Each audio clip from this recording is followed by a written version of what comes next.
Para los que no me conocen, mi nombre es Rubén Moreno, soy el pastor de la Iglesia Bautista Misionera del Sur. Nos reunimos y aquí está la dirección. Estamos teniendo también devocionales cortos, reunioncitas de 1 hora, ¿verdad? Con cantos y con el estudio de la palabra. Nos pueden seguir por Facebook en esa dirección, ¿verdad? Busque esa página y nos encantaría poder orar por usted si tiene alguna petición o ponernos también a sus órdenes, ¿verdad? Si tiene alguna duda de la palabra de Dios. Vamos entonces a estudiar nuestro texto. Hoy no pregunté el versículo de memoria. ¿Alguien se lo sabe ya? ¿Tú te lo sabes, Dana? ¿Más o menos? Bueno, a ver, mañana, el miércoles. Bueno, el texto dice: si se humillare mi pueblo, sobre el cual mi nombre es invocado, y oraren y buscaren mi rostro, y se convirtieren de sus malos caminos, entonces dice Dios, yo oiré desde los cielos y perdonaré sus pecados y sanaré su tierra. Hemos tomado este texto para tener una pequeña serie de devocionales, tomando las frases del versículo. ¿Perdón?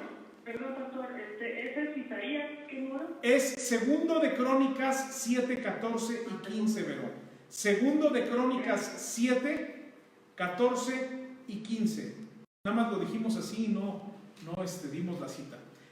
Tomamos ese versículo, Vero y a todos los demás, ¿verdad? Y tomamos cada frase. La primera: si se humillare mi pueblo,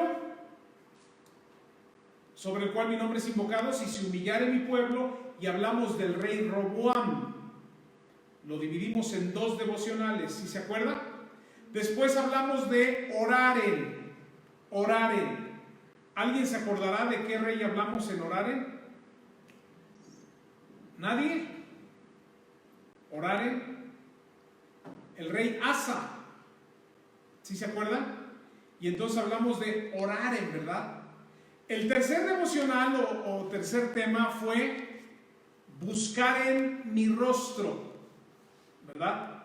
Y hablamos de buscar el rostro de Dios. ¿De qué rey hablamos? El tercero, buscar en mi rostro, Asa, el rey Asa.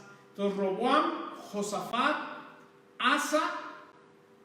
Y hoy vamos a hablar de la última frase de Segundo de Crónicas 7:14. Si se humillare mi pueblo, oraren, buscar en mi rostro. ¿Y cuál es la cuarta frase? Se convirtieren de sus malos caminos. Así que hoy vamos a hablar de este tema: se convirtieren de sus malos caminos. Y hoy voy a hablar la mitad de este estudio, de este tema, ¿sí? Déjame anotar aquí la cita, para que si alguien no la sabe, estamos basando en esto. Pero lo mandé por chat, por si quieres verlo, y es 2 de Crónicas 7:14. Muy bien, vamos a abrir nuestras Biblias en 2 de Crónicas 26. Le explico cómo vamos a estudiar esta última frase o este último tema: se convirtieren de sus malos caminos. Vamos a estudiar hoy la vida de un rey que hizo cosas tremendas y no se convirtió de sus malos caminos. El día miércoles vamos a estudiar la vida de otro rey que hizo cosas tremendas y sí se convirtió de sus malos caminos. Así que vamos a 2 de Crónicas 26. 2 de Crónicas 26, para ver algunos principios aquí interesantes acerca de un rey más. Ya a estas alturas, hermanos, ustedes ya saben que existe un rey Roboam, un rey Josafat, un rey Asa, y hoy vamos a hablar de otro rey que es el rey Usías, ¿verdad? Quiero comenzar diciendo lo siguiente: no es necesario que les recuerde, pero si es que lo hemos olvidado, una de las cosas que deberíamos de hacer es arrepentirnos de nuestros pecados. Sabemos, usted sabe bien lo que ha hecho, Yo sé bien lo que he hecho. Usted sabe bien lo que estoy haciendo. Y sabe que hay muchos que están haciendo cosas en secreto, en lo oscurito, en lo privado, ¿verdad? Que nadie me vea. Se anda escondiendo, anda escondiendo las cosas que anda haciendo, ¿verdad? Anda escondiendo la computadora y cerrándola para que no me la vean. Quién sabe qué estaré viendo. Ando escondiendo mi celular, ¿verdad? Me ando escondiendo de la gente, ando escondiendo la tablet. A ver, creo que es tiempo de que pensemos y nos arrepintamos. El rey Usías, de quien vamos a estudiar un poquito esta tarde, noche, fue un rey que trajo mucha prosperidad a su pueblo. Él fue un rey que reinó sobre las dos tribus del sur, Judá y Benjamín, y algo que hizo fue traer prosperidad. En ese tiempo el pueblo floreció, ¿verdad? En ese tiempo el pueblo salió adelante en cuestión económica. Podríamos hablar de que su economía era muy buena, no estaban, ¿verdad?, en crisis. El dólar no había subido demasiado, ¿verdad? Así que estaban en una situación que estaba bien. Y este rey Usías se agarró de la mano de Dios. Quiero que veamos en 2 de Crónicas 26. Quiero leer del versículo 1 al 5 y vea lo que dice estos versículos. 2 de Crónicas 26. Dice así: entonces todo el pueblo de Judá, hablando de Israel del sur, el pueblo de Dios, cuando habla del pueblo de Judá, habla del pueblo de Dios. Entonces todo el pueblo de Judá o el pueblo de Dios tomó a Usías, el cual tenía 16 años de edad, y lo pusieron por rey en lugar de Amasías su padre. Usías edificó a Elot y la restituyó a Judá después que el rey Amasías durmió con sus padres. Hizo algo bueno, ¿verdad? Trajo a un territorio que les habían quitado, lo trajo de regreso. De 16 años era Usías cuando comenzó a reinar, y 52 años reinó en Jerusalén. El nombre de su madre fue Jecolías de Jerusalén. Ve el versículo 4. E hizo lo recto ante los ojos de Jehová, conforme a todas las cosas que había hecho Amasías su padre. Cuando leemos el versículo 4, vemos algo extraordinario. Hizo lo recto ante los ojos de Jehová. De varios reyes de Judá o del reino del sur se repite esta frase de que hizo lo recto ante los ojos de Dios. Hizo lo recto ante los ojos de Jehová. Pero hermanos, hay que leer todo el versículo o todo el contexto, porque el versículo 5 ya no es muy alentador. Vea el versículo 5. Y persistió en buscar a Dios en los días de Zacarías, entendiendo en visiones de Dios. Y en estos días en que buscó a Jehová, él le prosperó. Había un hombre de Dios que era Zacarías, y este hombre de Dios estaba hablando la palabra de Dios, y este rey Usías se acercó mucho a él, se le pegó mucho a él, ¿verdad? Y en ese tiempo que se acercó a Zacarías, él empezó a tener un deseo de buscar a Dios. Y mire, aquí sale sobrando tal vez el comentario, pero lo voy a hacer. Busque buenas influencias, busque buenas compañías, gente que le influya, ¿verdad?, a buscar a Dios, gente que le ayude a crecer, gente que le motive a buscar a Dios, que le motive a orar, que le motive a buscar la palabra de Dios, que le motive a hacer lo que Dios quiere. Zacarías fue esa influencia para Usías. Pero yo no sé si usted ve lo que yo veo en el versículo 5. Al final dice: y en estos días en que buscó a Jehová, él le prosperó. ¿Sí lo ve? En estos días en que buscó a Jehová, ¿Dios qué hizo? Dios lo prosperó. Dios estuvo con él. Dios prosperó sus planes, Dios prosperó sus luchas, Dios prosperó sus conquistas o el luchar contra otro pueblo con el afán de conquistar. Dios lo prosperó. Dios dio prosperidad al pueblo. Les vuelvo a repetir, él fue una pieza clave por 52 años para que el pueblo de Dios tuviera una economía fuerte, para que el pueblo de Dios hubiese hecho o hizo un nombre para ellos mismos, al cual los demás territorios, los demás pueblos les temían. Así que fue muy próspero, pero el versículo 5 dice que en esos días en que buscó a Jehová, Dios le prosperó. Por lógica, los días en que no buscó a Jehová, Dios no le prosperó. Y esa es la parte triste, que Uzías no siempre buscó a Dios, no siempre buscó a Dios. ¿Qué hizo Uzías? Vamos a ver 4 ideas muy breves que él hizo, ¿verdad? 4 cosas que él hizo y que no fueron correctas. Vamos a ver la primera. ¿Sí la alcanzan a ver, hermanos? Sí. Que están en GoToMeeting. La primera es que no puso atención a su arrogancia. No puso atención a su persona y no se dio cuenta, o si se dio cuenta no lo hizo. Creo que sí se dio cuenta, pero no le puso atención a eso, a que se convirtió en una persona. Quiero decirle que cuando alguien prospera, como Uzías prosperó, uno se puede volver arrogante. Cuando tú prosperas en tus metas, ¿verdad? Y alcanzas tus metas, te puedes volver arrogante.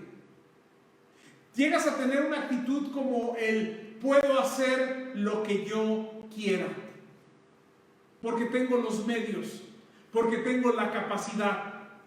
Te vuelves en una persona, te conviertes en una persona arrogante. Tienes logros tal vez universitarios, tienes logros tal vez en el negocio, tienes logros tal vez en la fama, ¿verdad? Delante de la gente, tienes reconocimientos, sacas los primeros lugares, eres hasta de la escolta, ¿verdad? Vas dando pasos de ese tipo y entonces puedes caer en la arrogancia. Sacas puros 9 y 10, ¿verdad? Y hasta pones en Facebook tu boleta para que todos la vean. Así que puedes convertirte en alguien arrogante. Vean lo que dice el versículo 16. Me voy a saltar al versículo 16. Dice así: mas cuando, ¿cómo dice? ¿Sí lo ve? Mas cuando, ¿qué? Ya era fuerte, cuando ya estaba consolidado, cuando ya había acabado la carrera, cuando ya había alcanzado su maestría y doctorado, cuando ya tuvo un trabajo estable, firme y que le pagaba lo que él quería, cuando ya compró su casa, cuando ya era fuerte, su corazón, ¿qué? Se enalteció. Pero vean lo que dice, ¿para qué? Para su ruina. Para su ruina. Él llegó a un punto en su vida en el cual dijo, puedo hacer lo que yo quiera. Este tipo de arrogancia, quiero decirte que se da en todos y tristemente comienza desde una edad muy temprana. Es una arrogancia de aquel que en su corazón dice, pues yo lo puedo hacer y si quiero hacerlo lo voy a hacer, ¿por qué no? ¿Quién me lo va a impedir? Yo he oído, ¿verdad? Estas frases de jóvenes que dicen, ya no nada más lo piensan, sino que ya lo expresan en palabras. Y hoy hay hijos jóvenes, señoritas jóvenes que se ponen al tú por tú con papá o con mamá diciéndole, es mi vida y yo voy a hacer lo que yo quiera con ella. Algunos llegan al grado de decir, ¿a ti qué? Es mi vida. Y llegan a tener esa arrogancia de ese tamaño, ¿verdad? Diciendo estas cosas. La actitud de este rey Uzías era esa de que su corazón se enalteció. Y yo quiero prevenirte y quiero prevenirme a mí mismo, hermanos, de que se nos puede subir, el corazón se puede enaltecer. Y como estamos tal vez en una situación envidiable por los demás, ¿verdad? Podemos realmente enaltecernos, pero fíjese para qué, para nuestra ruina. Tenemos que mantenernos humildes. Ahora quiero decirte que esta misma actitud lo tenía la gente religiosa. En los tiempos de Jesús, Jesús habló con ellos, con los fariseos y les dijo, este pueblo de labios me honra, pero su corazón está ¿qué? Lejos de mí. ¿Por qué menciono el ejemplo de los fariseos y de ese pueblo que de labios le honraba? Porque era gente que conocía de Dios. Y ¿sabes qué? Los cristianos los hermanos que se reúnen en este lugar, tú hermano que te reúnes aquí y ustedes dos damas que están aquí conmigo y yo mismo, aún siendo cristianos, aún conociendo la palabra de Dios, nos podemos enaltecer. Y entonces creemos, ¿verdad?, que somos muy apegados a la palabra de Dios. Como yo llevo años de conocer la palabra de Dios, ¿verdad?, entonces eso me hace pensar que yo estoy por acá arriba, por las nubes. No, pues ahí está el hermano, no, una eminencia, tiene conocimientos de la palabra de Dios, lleva 30 años en el evangelio, ¿va? Y ¿sabes qué hace eso? Que te infla, te hace que tu corazón se enaltezca para tu ruina. Otra cosa que tenía este rey, Usías, es que se basó en su entendimiento. Era como si él dijera, yo puedo servir a Dios a mi modo. Está como Dios dice y está a mi manera de hacerlo. Y somos muy arrogantes. Cuando tenemos el primer problema, que es la arrogancia, tenemos el segundo problema, que nuestra manera de hacer las cosas siempre es la mejor. Y es ahí donde decimos, bueno, primero lo vamos a hacer a tu modo y si no funciona, lo hacemos a mi modo en el mejor de los casos. Pero muchos dicen, primero lo vamos a hacer a mi modo y si no funciona, lo vamos a seguir haciendo a mi modo, ¿va? Porque nada más existe mi modo. Y este rey tenía esa actitud. Ve el versículo 16 nuevamente. Mas cuando ya era ruina, porque se rebeló contra Jehová su Dios, entrando en el templo de Jehová para quemar incienso en el altar del incienso. Él hizo dos cosas y las dos cosas estuvieron mal. Él hizo dos cosas que iban en contra de cómo se debían de hacer las cosas. Número uno, entró en el templo a ofrecer incienso. Ahora, ¿se acuerda quién entraba al templo? Lástima que no me pueden contestar porque están muy lejos, pero entraban los sacerdotes. No el rey, ¿o sí? El sacerdote, Dios así lo puso. ¿Y quién ofrecía incienso? Los sacerdotes, no el rey. En el versículo número 16 dice que el rey se rebeló contra Jehová, Dios, y cometió dos prevaricaciones, dos pecados, dos cosas que no debía de hacer. Entró al templo, lo cual no debía hacer, y ofreció incienso. ¿De qué nos habla esto? A veces pensamos que nuestra manera de agradar a Dios es mejor que la manera como Dios dice que debemos de agradarle. Y entonces creemos que, bueno, Dios va a ver que lo hago con todo corazón, así que lo debe de aceptar. No, déjeme decirle que ha habido gente que ha hecho cosas de todo corazón y Dios no las acepta. Y que ha habido gente que ha hecho las cosas a su manera y que Dios no las ha aceptado. Permítame llevarle a dos ejemplos. Uno, Caín ofreció una ofrenda que Dios no aceptó. Porque la ofrenda debía de ser un sacrificio a Dios y él ofreció otro tipo de ofrenda, ¿se acuerda? Pero él dijo, Dios lo va a aceptar porque lo hago con... No, tal vez tú haces cosas con todo tu corazón, pero ¿sabes qué? Si no son hechas al modo de Dios, están mal. No están bien. Otro ejemplo fue Nadab y Abiú, dos sacerdotes que sí podían entrar al templo, pero que dice la Biblia que ofrecieron incienso extraño, fuego extraño. Esto está en Levítico 10, 1 y 2, no lo busque, pero ahí lo puede anotar. Levítico 10, 1 y 2, y de ahí nos saltamos al 9, pero algo que hicieron estos hombres es que ofrecieron un fuego extraño, y el versículo 1 dice eso, el 2 ¿sabe qué dice? Que cayeron muertos. Porque Dios no aceptó ese sacrificio. ¿De qué estamos hablando? De que tú y yo no podemos cambiar las reglas del juego. No podemos cambiar las reglas de Dios. Si Dios dice orar, entonces debemos de orar. Y no hay un atajo para llegar ahí. Si Dios dice que hay que escudriñar sus escrituras, porque ellas dan testimonio de Él, entonces hay que escudriñar la escritura. Pero no hay modo fácil, ¿verdad? No es ¿por qué no le ponen dibujitos y mejor puro dibujo? No, hay que escudriñar la palabra, ¿verdad? Si Dios dice que no debemos de, fíjese bien, Hebreos 10:25, no dejando de congregarnos como algunos tienen por costumbre. Algunos lo han entendido como, bueno, yo no tengo la costumbre de faltar mucho. No, mejor entiéndalo de esta manera, no tenga la costumbre de siquiera faltar. ¿Sí me explico? No dejes de asistir a la iglesia por costumbre. No quiere decir que faltes 5 domingos seguidos, pero quiere decir que tienes la costumbre de faltar. Yo no sé por qué, pero tienes la costumbre de faltar un domingo, de venir 2, de venir otro domingo, de faltar otros 3, de venir otro domingo, ¿va? O así son muchos. Yo como pastor estoy aquí en la iglesia, ¿va? Pero ¿qué sucede? Que, bueno, Dios lo va a aceptar. Yo creo que Dios lo va a aceptar. No es a tu modo. ¿Sí me explico? No es la cosa que hacemos. Tenemos nuestra versión y cómo se debe de hacer. Nuestra interpretación y cómo se debe de hacer. Yo creo que dar a Dios todo eso, no, yo creo que Dios no quiso decir que le diéramos así, tanto tiempo y tanto talento y tanto de ofrendas. No, yo creo que Dios estaba pensando más bien en que, y lo acomodas a como tú lo interpretas. Este rey lo hizo de esa manera.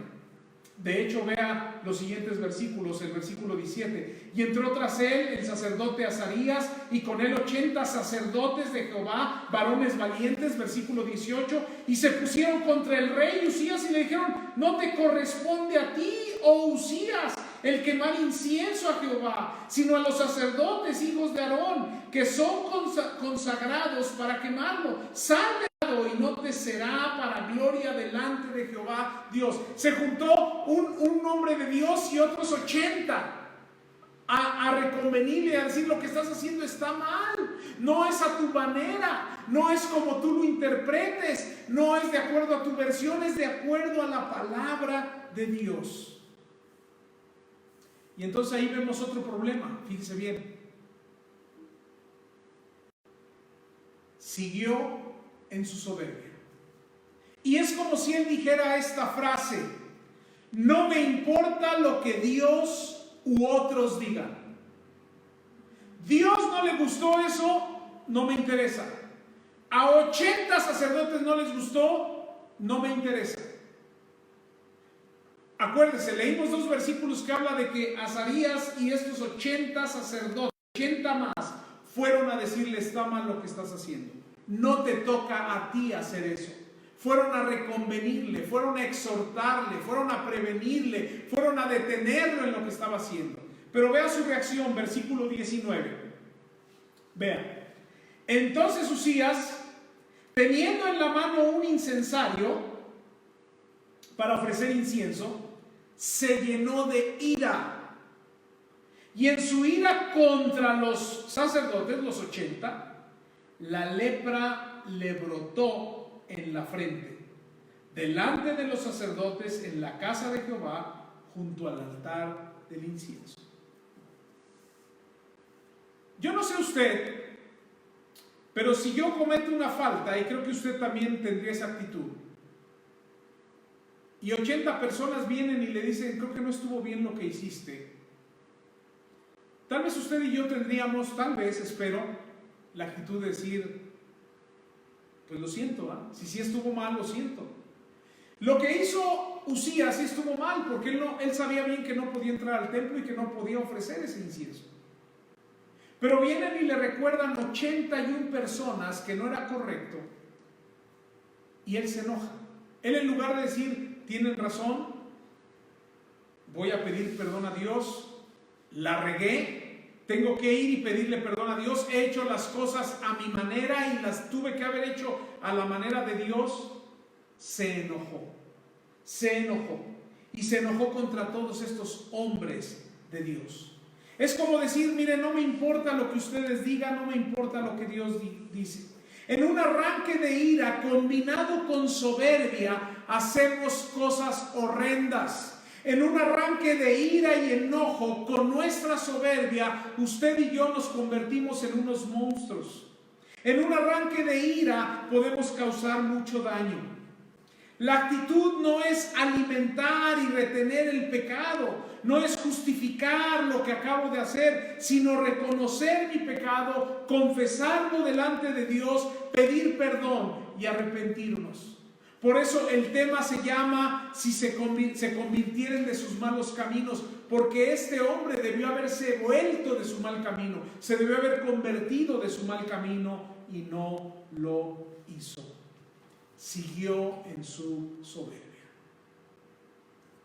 La última idea que quiero compartir, y que es muy triste, tuvo una corrección inusual. ¿Usted ya vio parte de la corrección o no? ¿Le dio qué? Lepra. Le dio lepra. Y entonces los sacerdotes estaban más apurados porque dijeron, tiene lepra, vamos a sacarlo. No podía estar en el templo. Vea lo que dice el versículo número 20. Y le miró el sumo sacerdote Azarías y todos los sacerdotes, y aquí la lepra estaba en su frente. Y le hicieron salir apresuradamente de aquel lugar, y él también se dio prisa a salir, porque Jehová lo había herido. Vea estos versículos 21 en adelante. Así el rey Usías fue leproso. ¿Hasta cuándo? Hasta el día de su muerte. Y habitó leproso en una casa apartada, por lo cual fue excluido de la casa de Jehová. Y Jotam su hijo tuvo cargo de la casa real, gobernando al pueblo de la tierra. Versículo 23. Y durmió Usías con sus padres, y lo sepultaron con sus padres en el campo de los sepulcros reales, porque dijeron, leproso es. Y reinó Jotam su hijo en lugar suyo. Un hombre que descuidó su arrogancia y se enalteció su corazón, no le dio importancia. Hizo las cosas a su modo, de acuerdo a su entendimiento, no de acuerdo. Cuando es confrontado y se le dice hiciste mal, no por un hombre, ni por dos, ni por tres, sino por 81 hombres, él dice no me importa, me hacen enojar, váyanse de aquí. Recibe la lepra y aún así no se arrepiente. Tiene un final muy trágico. Al final se le recuerda, y quise leer el versículo 23, porque se le recuerda como uno de los reyes que murió leproso. No voy a explicar todo lo que pasaba con un leproso, pero los leprosos tenían sus propios lugares a los cuales estaban confinados. Tenían que cubrirse con una tela, ¿verdad? Para no exhibir su lepra, ¿verdad? Y contagiarla. Y cuando alguna persona venía de camino o se acercaba, tenía que gritar leproso, ¿verdad? Leproso o inmundo, inmundo. Para que esa persona que venía tal vez allá a lo lejos se apartara más, ¿verdad? Tuviera la sana distancia, ¿no? Pero más que eso, y no se le acercara. Murió abandonado en una casa, solo, no volvió al templo de Jehová. Y cuando muere, algo que se dice de él es, lo sepultaron ahí porque era leproso. Eso es lo más triste. No se convirtió de sus malos caminos. Quiero terminar diciendo, tú y yo hoy, tenemos la oportunidad de convertirnos de nuestros malos caminos. Tú sabes lo que estás haciendo. Tú sabes en qué camino andas. Tú sabes en qué cosas estás metido. ¿Por qué no nos arrepentimos? ¿Será nuestra arrogancia demasiado que nuestro corazón sea enaltecido? ¿Será que pensamos que nuestro entendimiento es más sabio que lo que Dios dice? ¿Será que aun cuando hoy ya sabemos que lo que estamos haciendo está mal, nos enojamos y hacemos rabietas, ¿verdad? Y le aventamos a todos de pedradas? Usted no tiene por qué decirme, usted por qué se mete, a ver, usted está peor que yo, ¿va? El final es triste y hoy tenemos tiempo de arrepentirnos. Hoy tenemos tiempo de arrepentirnos. Vamos a orar.